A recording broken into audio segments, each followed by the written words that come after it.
Roman Reigns is that teacher's pet that nobody likes, well, except for the teacher. Look at that Samoan cat. But he's a great wrestler. I know that nowadays when you try to criticize Roman Reigns, you always get, "You're just on that Roman Reigns hate bandwagon. Why you hate him, bruh?" I'm not. As a matter of fact, I do think he's a great wrestler. It's the WWE booking that I have a problem with. Shut up! Delete the channel! Roman Reigns is absolutely perfect, and in today's video we are going to talk about Roman Reigns, new WWE Championship debuting soon, Bobby Roode and Primo update. We're gonna also talk about Bray Wyatt and Liv Morgan. By the way, I do have a problem with Roman Reigns. What? Shut up!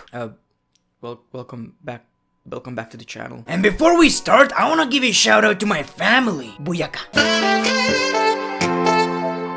Good morning, everybody. That's gotta be Kane!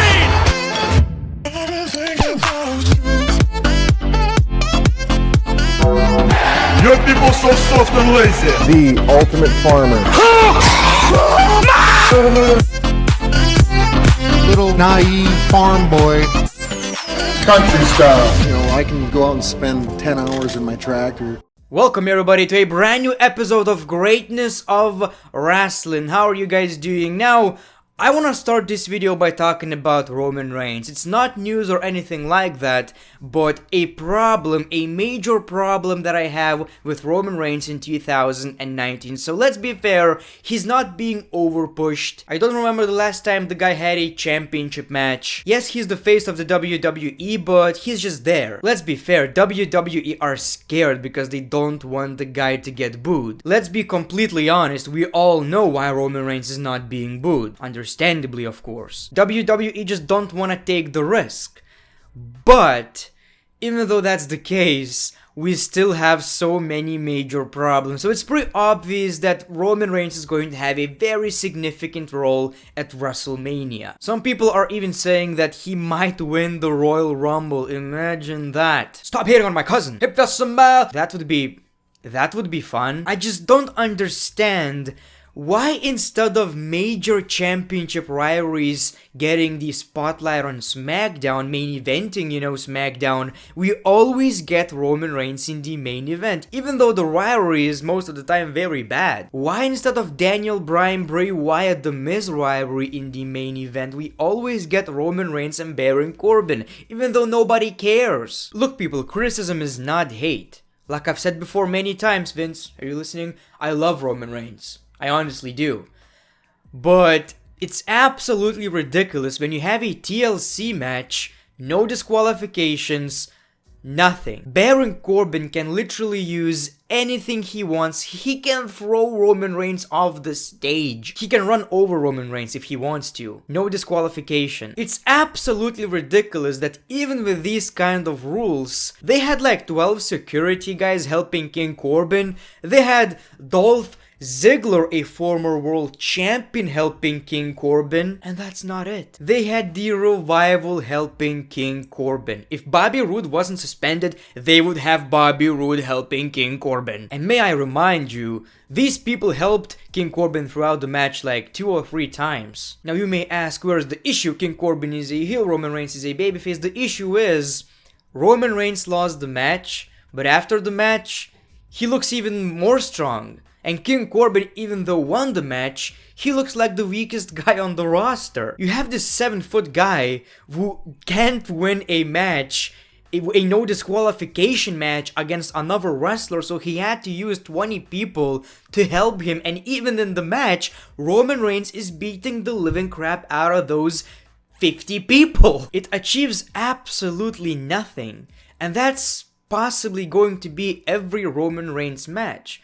That's the reason why people didn't like John Cena, and even with John Cena it wasn't that ridiculous. It's hard to enjoy Roman Reigns in the WWE when you pretty much know what to expect. Speaking of predictable, mark my words, during Royal Rumble, we're gonna have Roman Reigns being very dominant, but Dolph Ziggler, Robert Roode, The Revival, and King Corbin are going to screw him out of the match, and that's why Roman Reigns is not gonna win.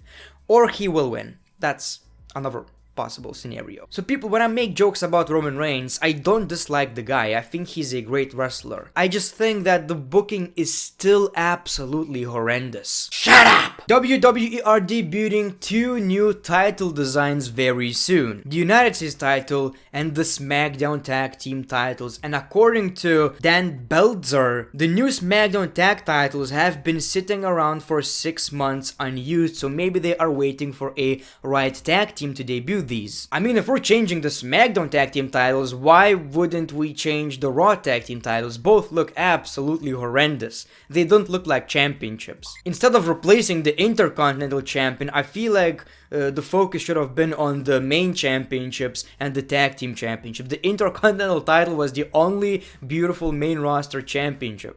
Now when it comes to United States title, I don't imagine a different design, to be quite honest with you. I don't really think it's very beautiful, but it looks decent.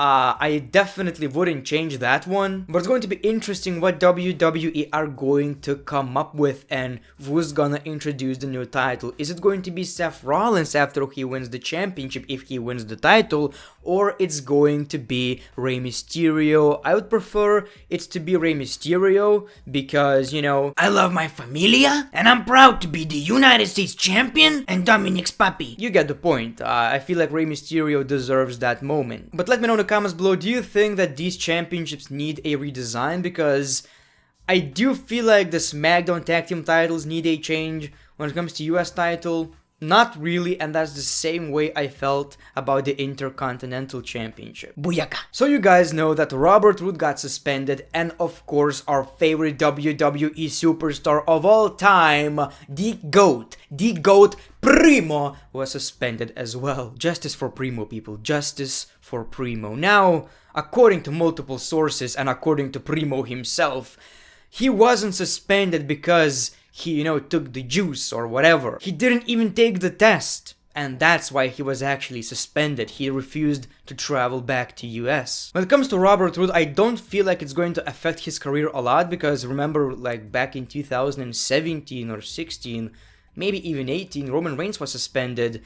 But it would be funny if just because he's Roman Reigns, he's not gonna face the consequences. Well, if the consequence is winning the US title, maybe he did. Poor Roman. Winning the US title, but hopefully Robert Roode is not going to get buried as well. WWE are absolute monsters for treating our angel like that.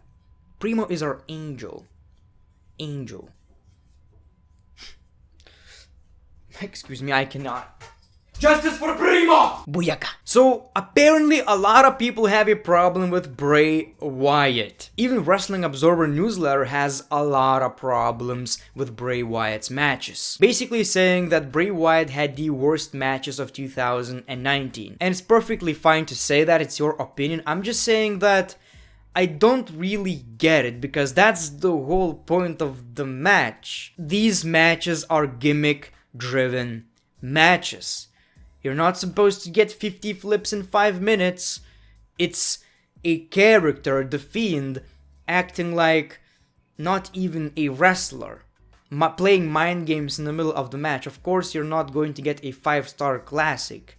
And I enjoy these kind of matches. It's something different and gives a bit of variety to the card. The match at TLC with The Miz got a lot of mixed reactions. I was kind of surprised that people didn't like it that much, because I feel like this whole thing was absolutely perfect. From the entrance to the way Bray Wyatt acted in the middle of the match, I was glued to my screen. I find it interesting how people think that wrestling should be this way and not the other way around, only this way. Like in 2019, what's even pro wrestling? It can be anything. You have a guy acting like bled kažkokia flagma.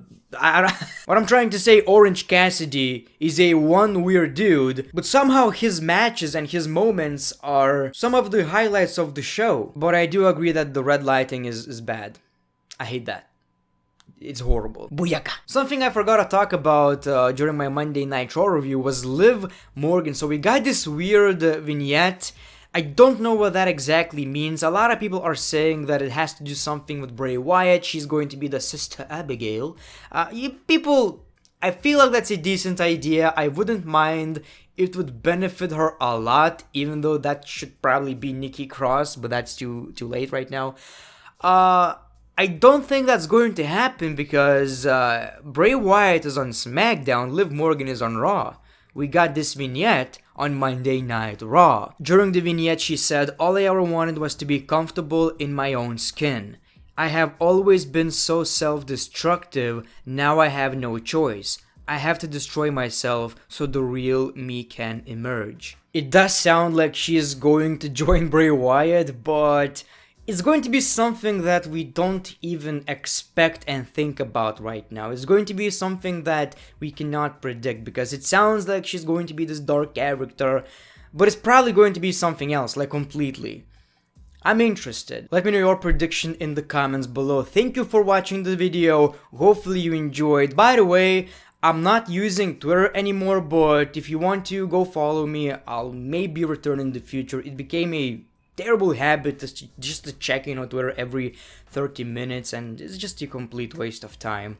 You know, when I'm editing a video, I have this urge to check the Twitter, so I deleted the app and I'm not using it anymore. But go follow me on Instagram, maybe I'll post a couple of pictures from time to time. So in 2020, my goal is to not be as addicted to social media and work on YouTube a lot more. That's possibly the goal. But thank you for watching the video, The Great One. Peace, love, and hugs. It's been a pleasure.